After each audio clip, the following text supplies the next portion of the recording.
Howdy, and welcome to our video on the best 357 Magnum revolvers you can get your hands on these days. The 357 Magnum's been a steady favorite among gun folks for decades now, mostly because it's dependable, it hits hard, and it sure shoots straight. In this video, we're fixing to walk you through the top-rated 357 Magnum revolvers out there, from the ones that'll go easy on your wallet to the higher-end rigs made by the big-name outfits. So kick back, settle in, and let's take a good, honest look at these fine wheel guns to help you find the one that suits your needs just right. Kimber K6. The Kimber K6 is still a fresh face in the revolver world with two main flavors. The standard K6 that's double action only, and the DASA that's got an exposed hammer. Barrel lengths run from 2 inches up to 4, and the weight comes in right around 23 ounces. Folks say the K6 is the lightest 6-shot revolver on the market, which makes it a solid choice for concealed carry. The K6 DASA builds on the original, keeps that double action function, but lets you thumb it back and run it single action when you want more control. With a 3-inch stainless steel barrel and a brushed finish, the K6 DASA fits what folks call a snubby revolver, compact enough for everyday carry or pulling backup duty. You can chamber it with 357 Magnum or the softer shooting 38 Special.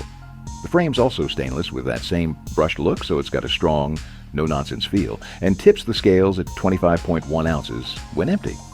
Other specs: 5 inches tall, 7.6, 2 inches long, 1.39 inches wide, and it holds 6 rounds. Kimber really nailed it, both in form and function. The controls are simple, the trigger runs smooth as warm butter, and it settles natural in the hand. Only hang up: you're going to want speed loaders, and they ain't always the easiest thing to come by. Colt 357. Magnum Python. The Python first showed its fangs back in 1955, and at the time, it was Colt's top-shelf snake gun, the 357. Magnum Python made its comeback in 2020 as a 6-shot, double-action, and single-action revolver, dressed up in a polished stainless steel finish that sure does shine. These days, you can get it with a 3-inch, 4 1/4 inch, or 6-inch barrel.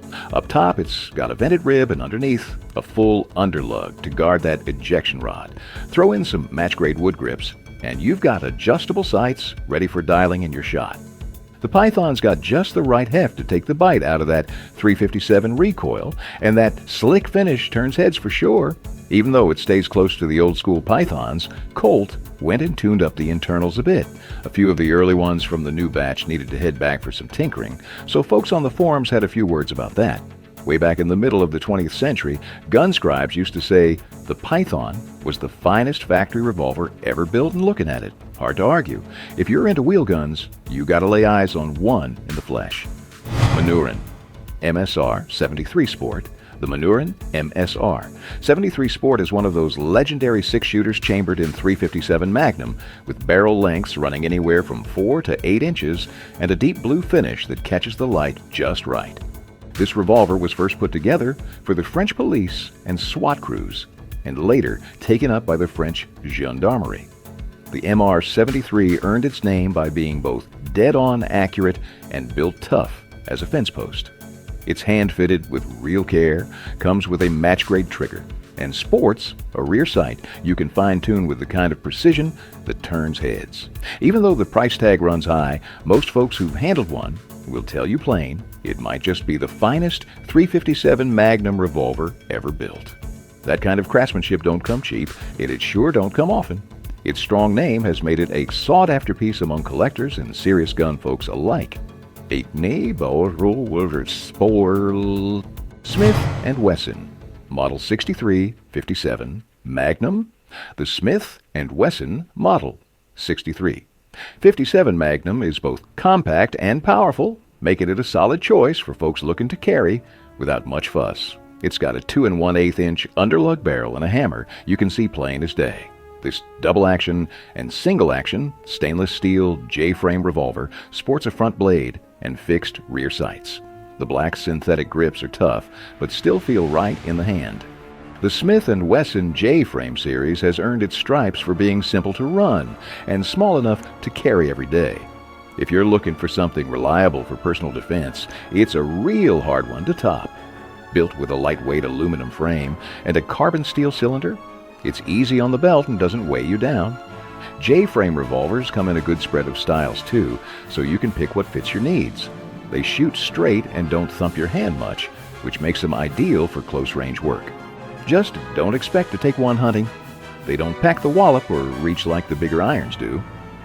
All things considered, the Smith & Wesson, Model 6357. Magnum is a fine pick for folks just starting out, or anyone wanting a small but serious sidearm for home defense or packing around town. Colt King Cobra. The Colt King Cobra's a solid, medium frame wheel gun with a brushed stainless steel finish and a 3-inch barrel, real handy for keeping that .357 Magnum recoil under control.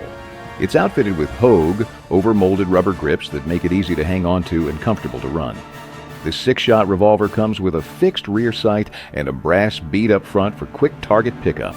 That double action and single action trigger feels real smooth, nice, and responsive, so you can get your shots off fast and keep them straight. It's a bit heavier than the standard Colt Cobra, but that extra heft brings more balance and ruggedness. One thing folks notice right off the bat with the Colt King Cobra is how easy it is to switch from double action to single action, which tightens up your accuracy with a shorter trigger pull. Now, it ain't the kind of gun you're going to tinker with, not a ton of customization here, but truth is, most folks don't mind, since it's put together right straight from the factory. The Colt King Cobra's a dependable piece, especially for collectors, and its value just keeps heading north. It might not be your go-to for full-on tactical duty, but make no mistake, this is a finely built revolver that offers a shooting feel all its own. Ruger GP100. The Ruger GP100's got quite a name on it, and for good reason. Built by the steady hands over at Ruger, folks who know how to make a gun that'll last. This revolver's been around for more than 30 years, ever since it first showed up back in 1985. A lot of folks lean on it for self-defense, mostly because it's built like a tank and doesn't have a mess of moving parts, which makes it a breeze to clean and keep running. You can get it in single action or double action, whatever suits your style. The double action trigger's got a lighter pull, around 10 pounds, which is easier than most you'll find. She's easy to handle, and the grips feel real good in your hand, which makes it a fine choice as a backup out in hog country or for when the chips are down. Now the downside? It's on the big side, and that heft means you're not going to be slipping it into your waistband without feeling it. But that same weight helps keep her steady when you're shooting, so it shines out at the range for target work or just staying sharp. All in all, the Ruger GP100 is a straight-shooting, hard-working revolver that gets a lot of respect from the folks who know. The Ruger Redhawk's earned itself a bit of a cult following, mostly because of its classic look and the muscle behind that .44 caliber. It's built from high-grade stainless steel and comes fitted with a wood grip, giving it the kind of old-school character folks expect from a true blue American six-shooter. Even with that 5.5-inch barrel, the Redhawk's still got some real heft to it and hits hard punches deep, too.